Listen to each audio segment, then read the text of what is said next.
So we have just finished the roll call, the ceremonial roll call, sort of, the celebratory roll call, as they called it, in Chicago. This is the sort of celebrity host for the night, Ana Navarro.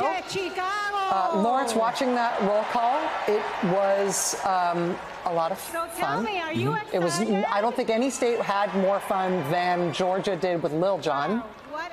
But I don't know. I feel like that's a subjective take. Well, we got to see Ben Wickler, who's a frequent guest on all of our shows, the most serious guy in Wisconsin, the guy who runs the Democratic Party in Wisconsin. And he had the cheese head. Yeah.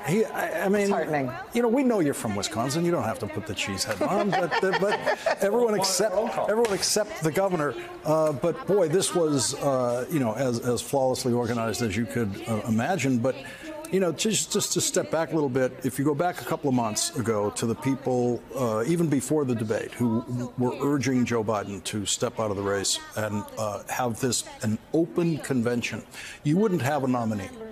You would not have a nominee as of now, if any of that advice was followed. Yeah. And it wasn't just not followed by Joe Biden and Kamala Harris, who really did everything they could to shut out any kind of competition here, but the reasonable Democrats whose names were being thrown around were never asked, oh, by the way, would you like to compete at a convention for this nomination? These people were just dreaming about this open contested convention here, which would have been, I think, extremely chaotic. And instead what you have is the best convention production I've seen so far. Tonight, they're roughly on time. They're only 10 minutes behind right now. Okay. Last night was ridiculous because every speaker, except for the civilians, every elected official spoke more than double the amount of time they were allotted. More than double. Yeah. That hasn't happened tonight. We'll see what happens. Steph, remarkable split screen. I mean, we're seeing here on the left side, this is Kamala Harris not in Chicago, but rather in swing state, Wisconsin, 90 miles away in Milwaukee. Meanwhile, the Democrats have just done some mashup of quinceanera, bar mitzvah, wedding, 50th wedding anniversary with the DJ and everything. And sold out 2 arenas. Yeah. Right? So when you think about what is getting under Donald Trump's skin, I was at the RNC last month, right? Flags everywhere. Patriotism. What we've seen in the last 2 days is Democrats taking those words back, right? You are seeing freedom on their signs. You're not seeing mass deportations and another sort of quiet flex, right? Every state, you saw another super famous song, an artist from that state. Think about all the artists and their estates that have gone after Donald Trump in the last 6 years, whether it's Sinead O'Connor, the Village People, recently Celine Dion, over and over, Tom Petty, stop playing our songs at your rallies. And tonight we saw every artist from every genre of music representing their states, including Lil Jon in person. That's a flex. I was going to say, Atlanta proving itself once again to be the cultural capital of the United States. You know, what you're selling in a general election is it's an invitation, right? Come with me. If you just glance at social media, I mean, everyone was spellbound. And that doesn't fall along political, junky, non-political. I mean, it was like a sporting event. It was unbelievable live television for everybody watching. And there's a lot of important stuff that happens at conventions. And Lawrence is making important points about the road not taken and how much better this is. But at the end of the day, by this point in a general, you're trying to invite people into your side. And what they projected to the entire viewing public, and frankly the world, is a massive, entertaining, inclusive, alienating no one invitation to everyone to come on board. It's a vital strategic step. We're just going to go back to the stage right now in Chicago if we can. Again, left side of your screen, Kamala Harris and Tim Walz So on the left side of your screen, we're seeing Kamala Harris and Tim Walz at their event in Milwaukee. We're expecting, in a moment, we're going to hear the first major speech of the night from Chuck Schumer. Before we bring on Chuck Schumer, can we go to Alex in Chicago? Do we have Alex? Oh, and Joy, we have you both. Tell us, for me, quinceanera, bar mitzvah, wedding, 50th wedding anniversary all together, and I want that DJ booked for all of them. In the room, what was it like? I have never wanted the playlist from a delegate roll call Seriously. before. Seriously. DJ Cassidy is the DJ. Listen, Rachel, I'm sure he would be available for your next quinceanera. Sure. But it was a heavy jam in here. Joy. It was a vibe. To quote what we've been talking about, you are the vibes correspondent. Yeah. It was a vibe. I mean, First of all, the roll call is my favorite thing. I'm just going to be super nerdy about it. It is actually my favorite thing about conventions because you get to see each state's like special character and like their special costumes and their special things. This was added. There's Chuck Schumer coming out and dancing out. Look at him. He's having a good time. Chuck Schumer getting his groove on. All right, let's go to Chuck Schumer. 20 years after a Democratic National Convention speech that launched his career in national politics, now speaking as the 44th President of the United States. A final speech tonight from former President Barack Obama. The three final speeches tonight from the second gentleman, Doug Emhoff, winning the Relatability Olympics and telling the love story of his relationship with Kamala Harris. They celebrate their 10th wedding anniversary this week. In fact, on Thursday night, the night that she will accept formally the nomination of the Democratic Party for President of the United States. His speech followed immediately by a speech from Michelle Obama that I have to say is one of the best convention speeches I've ever seen by anybody in any circumstance.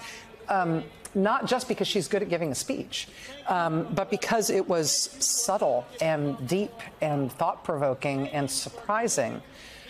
She did make a parallel point that her husband made as well in his speech about how this is going to be a close election and how there are practical things that need to be done.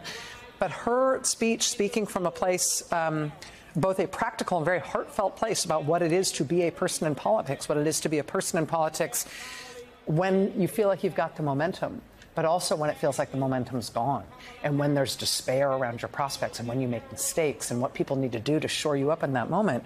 Very unusual, I think perfectly delivered, and just a stunning speech. Barack Obama starting his remarks by saying, I'm feeling fired up. I'm feeling ready to go, even if I am the only person stupid enough to speak right after Michelle Obama.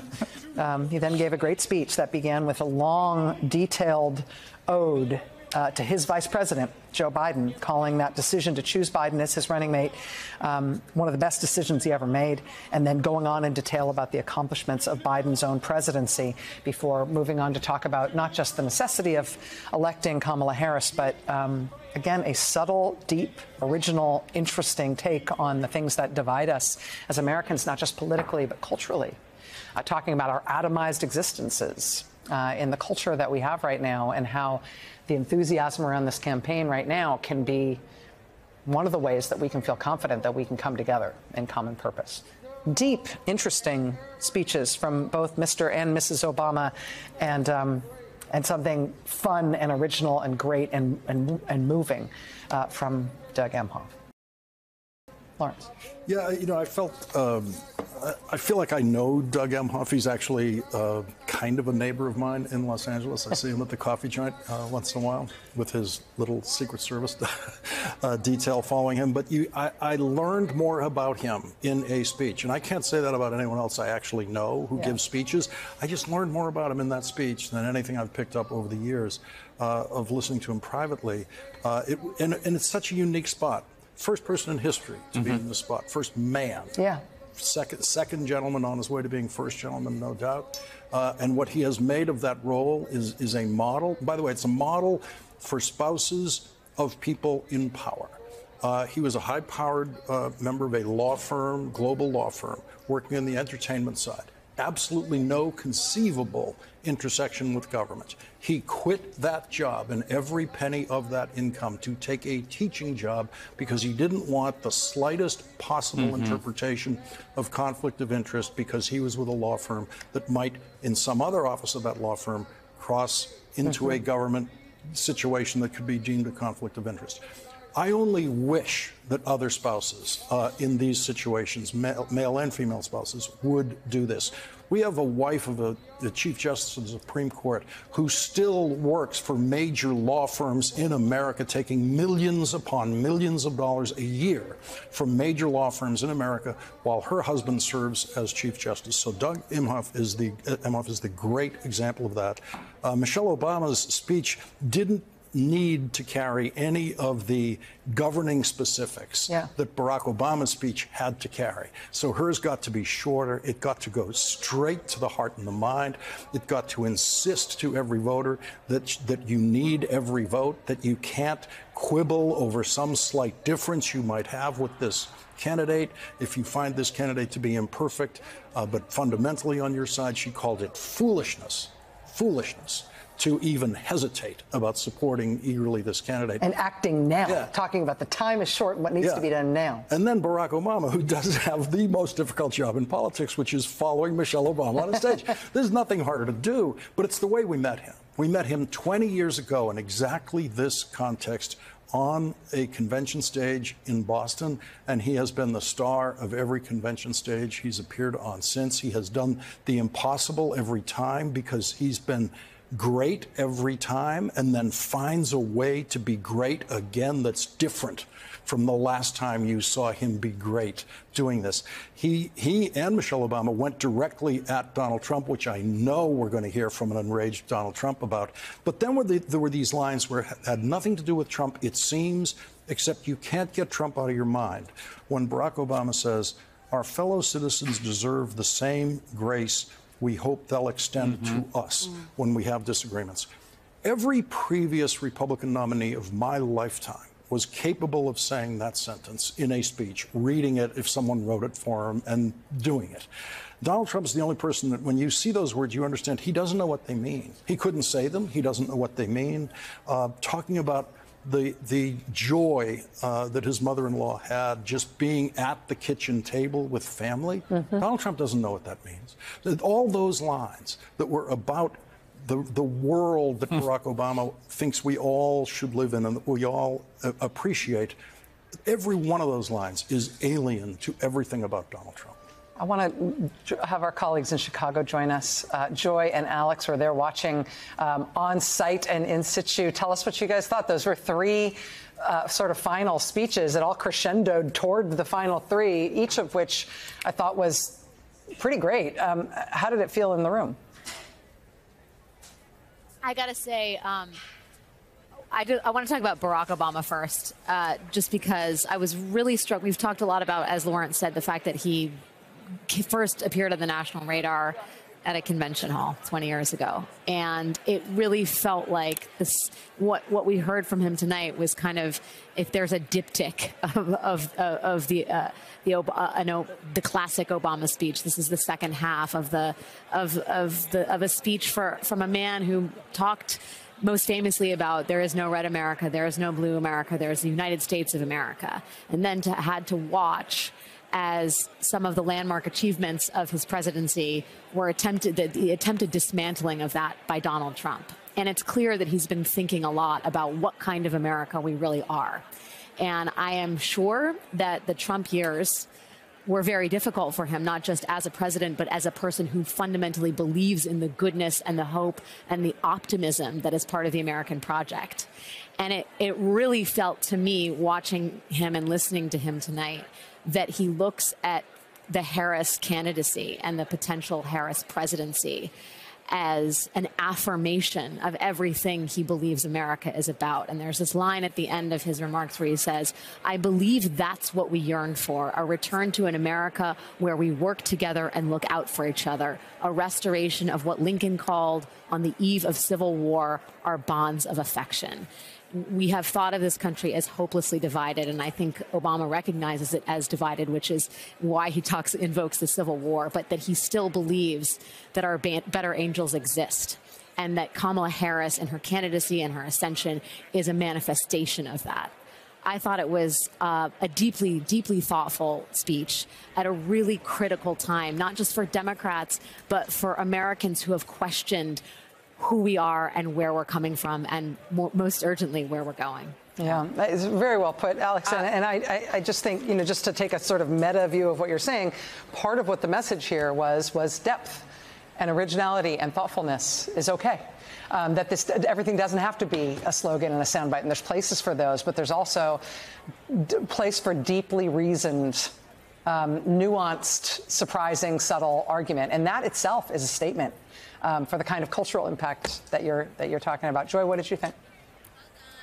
Well, I will say tonight was an incredibly cathartic night, I think, for every Democrat in the country, but not necessarily just for Democrats. I did a quick Google as I was listening to one of our great orators, Barack Obama, give his speech. And according to the great Larry Sabato, when they crunched these numbers, some 8.5 million people who voted for Barack Obama turned around and voted for Donald Trump. And so Barack Obama has an ability to cross probably the greatest divide in American politics between Democrats and Republicans, because some of those Trump Republicans were Barack Obama voters, maybe even twice. There are Obama, Trump voters who exist. And so he's still, as divisive as his presidency was in the sense that people decided to go to war against it, to go to war against him, to trash and go to war against the First Lady, Michelle Obama, he still uniquely sits in a place. It's hard to believe it was 16 years ago, but my kids grew up with him as their president. That's the president they know. That's the world they know. And so the level of expectation that young Americans have about what they can have in a president was set by him. And so I think his speech is important. A couple quick lines. He said, no nation, no society has ever tried to build a democracy as big and as diverse as ours before, one where our allegiances and our community are defined not by race or blood, but by common creed. That is what he believes, that building a multiracial democracy is difficult, and that's why no other country's actually achieved it. He also said that while he understands the difficulty, the vast majority of us do not want to live in a country that is bitter and divided. We want something better. So I think Barack Obama sits in this unique place where he can speak to that voter that might be recalcitrant or resistant to the idea of multiracial democracy because they accepted it for 8 years at some level. And then really quickly to go to Michelle.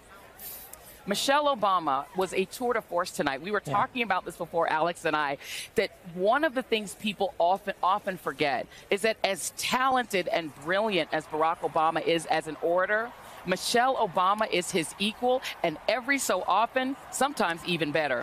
Michelle Obama preached tonight. She gave a sermon to this country. She gave instructions and things that needed to be done, and this audience ate it all the way up. And the last thing I will say, we also heard love stories tonight. It is so rare to hear the kind of deep and abiding love that we heard from Doug Emhoff.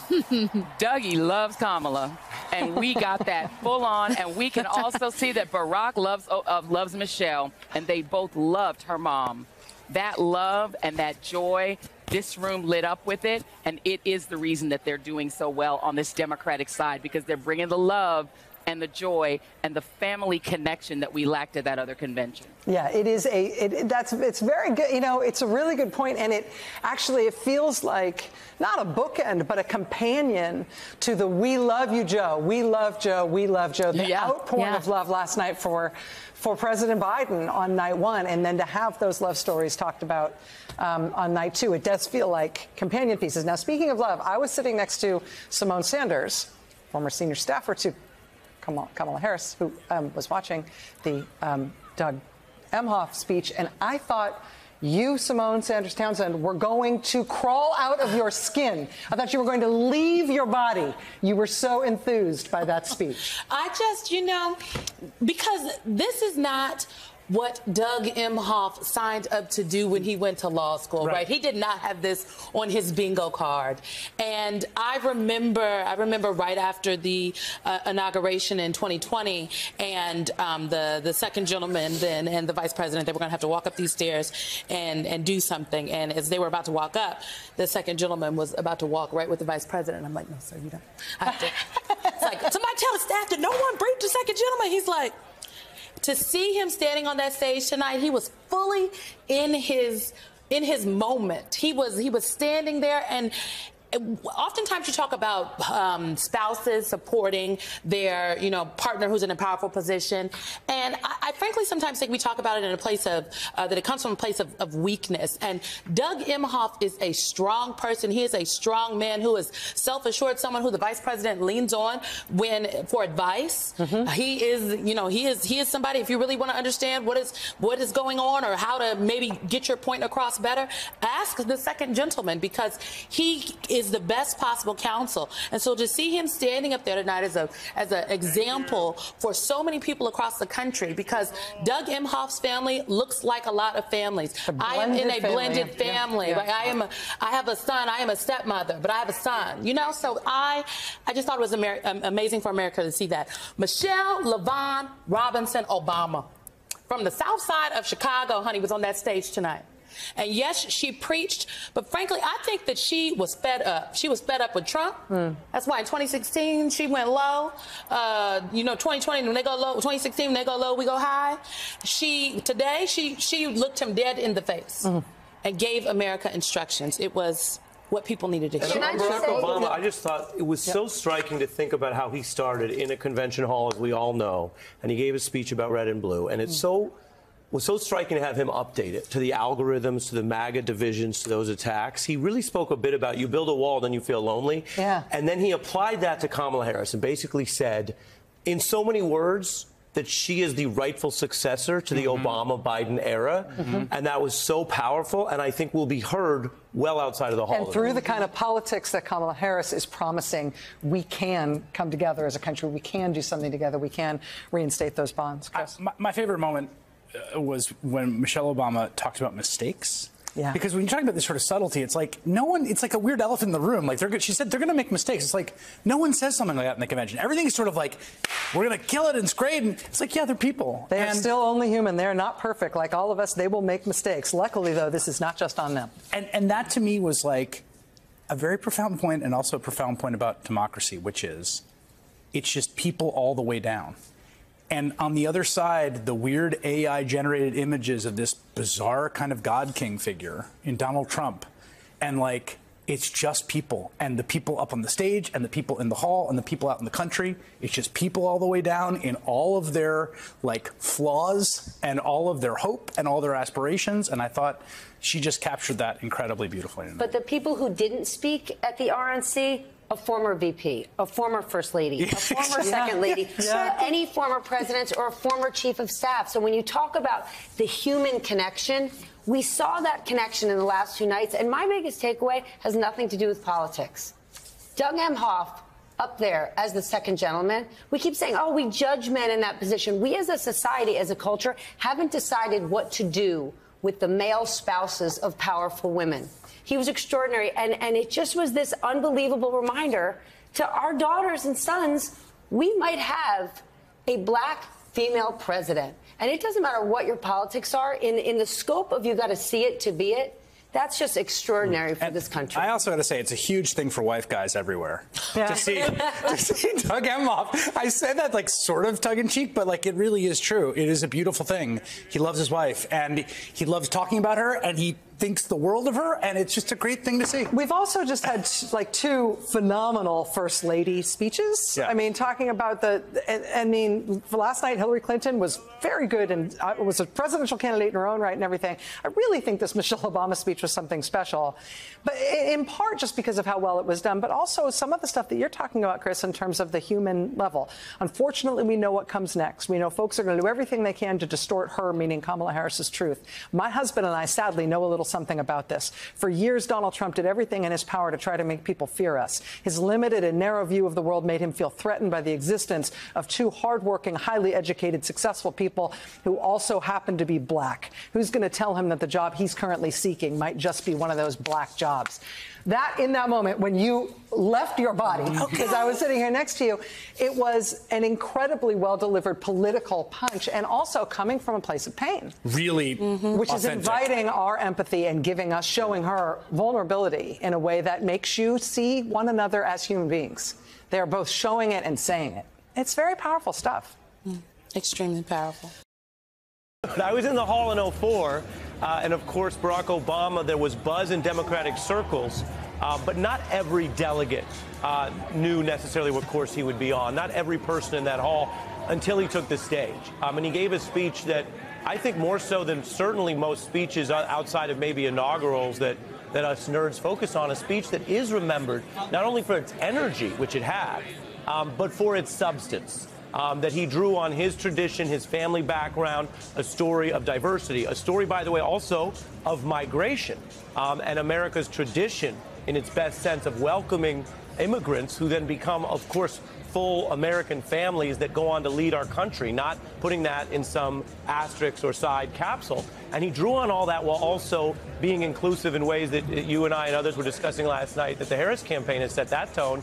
And he did that, those lines that people remember, that we worship an awesome God in the blue states, that we don't like federal intrusions in our libraries in the red states, and so forth. I don't think it's an overestimation, Joy, to tell you that it took off, it lit up the room, but also mattered in ways that years later people, if they're not quoting the exact lines, they remember the substance, the spirit of that speech. So that's what I remember. I'm curious what you're seeing already today from your reporting as we go into this big night that does turn the page from Biden, literally.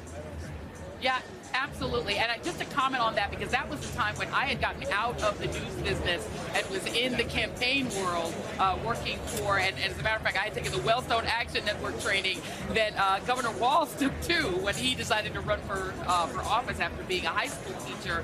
And, you know, I just remember 04 being the smartest decision that John Kerry ever made, and in a sense the worst decision, because he was so overshadowed in 2004 by this man who seemed to come out of nowhere for a lot of people.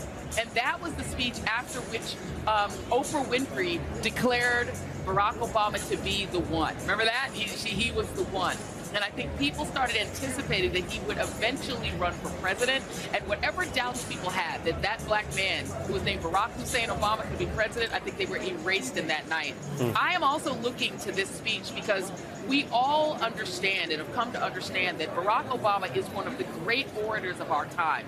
He truly is one of the most gifted speech makers in the Democratic Party, but also in the country. And it was his gift, his ability to explain America to itself, to look at America both in the mirror and also to look at it through the window, right? So that he can see America in himself, but he can also see us, in a sense, the way the world sees us, because he has a background that has placed him in the world outside of his country. And so he sees us in a way that sometimes we don't even recognize, and he's able to articulate that in such a profound way that I always look forward to listening to an Obama speech. But I also have heard Michelle Obama speak. And when I was back in the whole journalism world, traveled with her when she was doing a tour to talk about all of the things she was doing to help our children eat better. And on that tour, she gave speeches that would literally light your hair on fire. She is underrated as an incredible speaker who is profound. So I think I and everyone in this room is anticipating hearing from two of the great speakers and great articulators of Americanness that we have, and I think that's what I'm anticipating too. Just a little bit on the reporting side. Go ahead, go. Well, I was going to double down on your point, and then of course, I'm eager to hear your reporting. I was just going to mention, you know, it's not a competition between the two of them. They play very different roles. You're right. But we do measure things in journalism. She did sell more, Michelle Obama did sell more books than former President Obama, and it's true. Her book was shorter. First of all, Ari, his book was like that thick. People were like, I can't read that. They were like, her book was shorter, and it was like more profound, and women bought it. It might not be apples to apples. But also, you think about the division that has become so normalized. I've heard people in the last 6 years of the Trump era and say, oh, well, the current president's numbers, well, they have to be low because we're so divided. Obviously, Trump's numbers, they never really cracked 45%. Michelle Obama's numbers, of course, being part of the Obama legacy, that's something they share, which is why I only sort of jest about competition. But her numbers are not only higher than his, they're higher than most public figures. And so we think about her and the role she played, and Kamala Harris, as Hillary Clinton alluded to last night, playing an untraditional role. As I like to say, and this is a throwback, don't believe the hype. When the negative pundits say, oh, it's always going to be this polarized, or, oh, a woman of color would only appeal to, quote unquote, this or that group, not necessarily. Let's let the people decide. And so I think that's also a note. But back to you and your reporting as well. Well, no, she is the single most popular figure in the Democratic Party. It's why people have this fever dream that someday she's going to run for president. Let me just disabuse y'all of that. She is never running for president, y'all. Stop saying that. Stop putting her in polls and saying she's going to. No, she's not. No, I'm gonna leave aside the things that that I've been talking about because they're off this topic. So I want to bring in Alex Wagner because she is where she needs to be. She is literally right on the floor here at the DNC. We want to know what you're hearing, seeing, what's going on, my friend. It's a challenging sound environment, but as your chief vibes correspondent, I'm here to tell you that the vibrations are very positive tonight. Maybe even more anticipatorily positive than they were last night, which was, as you know well, Joy, an enormously positive event for Joe Biden. I think that there's a lot of excitement for, two of the great figures in the Democratic Party. Not just because I think people are eager to see some of the Obama-era magic grafted onto the Harris-Walz campaign, but I think for a Democratic Party that in the Trump years sort of wondered whether Barack Obama was an aberration, whether he was an historic anomaly. The mere presence of Barack Obama at this convention handing the reins off to Kamala Harris is a suggestion that the aberration was Donald Trump. And that America, as Barack Obama liked to invoke, is the universe is the moral arc of the universe is long, but is bending towards a sort of justice, a more inclusive society. That Barack Obama and Kamala Harris are the true sort of political future for America, and that Donald Trump was merely one step backwards before the inevitable pendulum swing forward. So I think there's this sense of not just excitement for the immediate future of the Democratic Party, but about the long-term prospects of American society. And that's really, a terribly intoxicating 1-2 punch for people in the audience tonight. There's just an enormous amount of excitement on the floor. And I was talking to one of the delegates from Florida who was saying, you know what? Anything can happen. This is the state of Florida where Republican, registrants outnumber Democrats by 1 million. And look, if Florida's feeling optimistic, wow, that's all I got to say. I know, as a former Floridian, we always take Florida optimism with a huge grain of salt and a giant orange. But we'll see what happens, and there's a reason to be optimistic. There's a lot there. I do want to follow up a little bit on your point, Alex, and ask you to say more. Because earlier, Nicole Wallace, our wonderful friend Nicole Wallace, was talking about the ways in which the Harris-Walz ticket has kind of shoved Donald Trump off of the stage. And I think about the Obamas in that same way, right? Barack Obama is the guy who embarrassed Donald Trump at a White House Correspondents' Dinner, so much so that Donald Trump vowed to become president. And his presidency is seen in so many ways as rejectionism against Obama. The anger and rage that this man had been a black president for 2 terms produced Donald Trump's presidency. What are you hearing and what are people saying about the idea that maybe Kamala Harris has sort of ended the Trump era, right? I mean, because there is that sort of sense that this era was a hot fire that can't continue to burn forever, and that maybe the antidote is Kamala Harris, Barack Obama, Hillary Clinton, this gargantuan teamwork of the Democratic Party. Well, I mean, I've heard some, people are very articulate in their enthusiasm, but they always end it with, we have work ahead. It's going to be a tight election. People understand that this, Kamala Harris hasn't run away with this by a long shot, right? So nobody's ready to write the epigraph for the Trump years. But I do think, it's a powerful suggestion, right? That Barack Obama is the future, that Kamala Harris is the future, and that Donald Trump is the past. And indeed, that demographic reality lies at the core of so much of Donald Trump's power over his audience, right? The idea that a multicultural, inclusive America is actually the road we're heading down, and that the sort of white patriarchal society that allowed Donald Trump to profiteer as much as he has is going into the rear view, right? That's a powerful, distressing idea if you are part of the white patriarchy like Donald Trump, and his supporters who see change, who see people like Barack Obama, who see people like Kamala Harris, multi-ethnic, multiracial, progressive leaders, and are scared of that vision, right?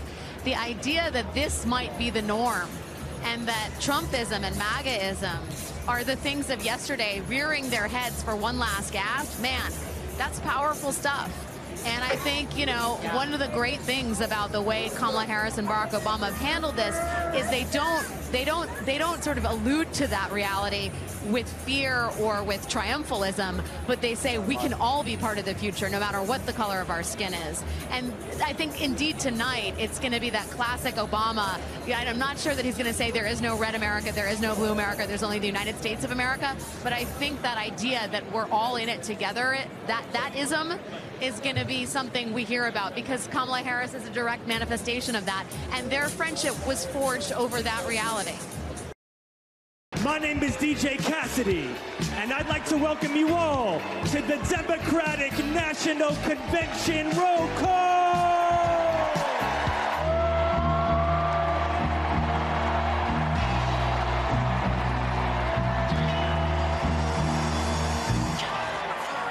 The great state of California, how do you cast your vote?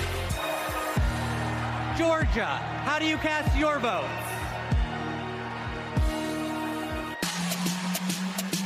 Yeah!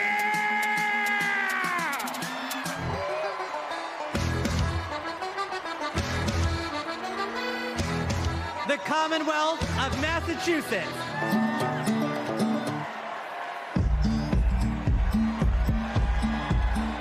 Texas, how do you cast your vote?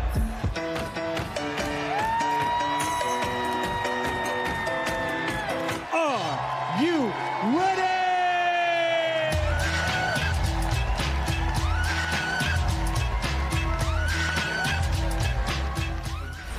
Joining us now is DJ Cassidy. You can't see us. We were all dancing on the set because that was just an amazing, incredible part of the program tonight. Normally, the roll call vote is not fun or cool. You made it both. So I just thank you so much for being here. Let me just start by asking you, I mean, this is a political event. That's normally a very nerdy moment, part of the programming. The vibe was so much more. How did you feel as it was all happening up there and you were orchestrating it and watching it all happen on the floor? Well, the whole night was truly surreal. First of all, thank you for having me. The entire night was a surreal experience, the culmination of over 4 weeks of planning, meticulous curation and meticulous thought went into every musical component of this piece. And when the producers of the convention first came to me, I learned something that I totally didn't know, which was that music has never been a part of a convention roll call before.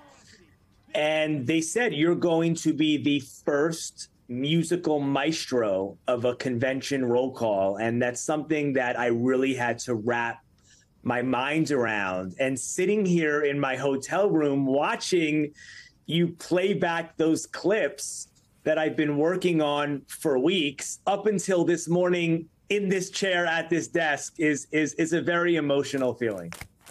Musical maestro, I think it's here to stay. There will always be a musical maestro. Okay, Michael Steele was a DJ in college. Yeah, and I still do it. We promised we wouldn't tell people in this moment what his DJ name is. No, don't do that. He does have a question for you. I have a very quick one. Did the states pick the songs or you picked the songs? How did that work exactly?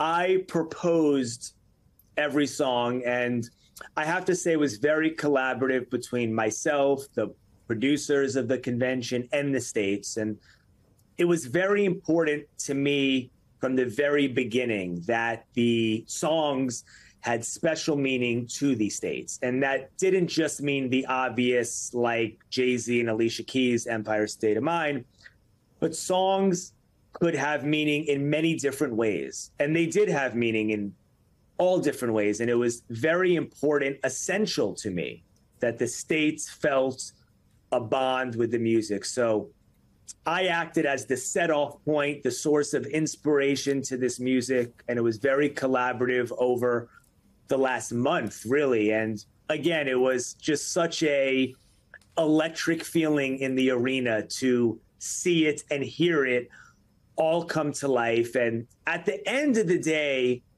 I had many goals, but one overarching goal was to turn the arena into a party, into a celebration of our country in all its diversity and glory. And I wanted the music to represent us all, represent all genres, all people, all generations. And I think everyone who worked on this achieved that. No question. All right, Michael Steele, Right, bring us home. He's been waiting for this for 2 hours. I've been waiting an hour and 50 minutes to have this conversation with you, man. I really appreciate what you did. And just the artistry of it, it is, he makes it sound like, oh, yeah, I just picked some songs and I just kind of, this brother did work to put this together, because you were able to do the combination of things, to take country, to take rap, to take R&B, to take the various genres out there and bring them together. My background, my specialty is house. That's where I play. That's where I go. I mix. I bring some of the stuff out of the '60s. You know, mixing a little Marvin Gaye with a little Cascade. It's all good. You know, it works. Love it. Right? But what you did, I don't have a question per se. I just wanted to just let you know you hit the note, and you have changed the way conventions will do this in the future. Republicans, y'all need to learn from this brother, because he laid it out. Just props all around, man. DJ Cassidy, thank you so much. That means the world to me. Seriously, you made my night. Thank you. And I want to give my appreciation to all the producers of the convention and all the states for being so amazing to work with and for giving me this platform and the opportunity to do just that. And thank you guys for having me tonight.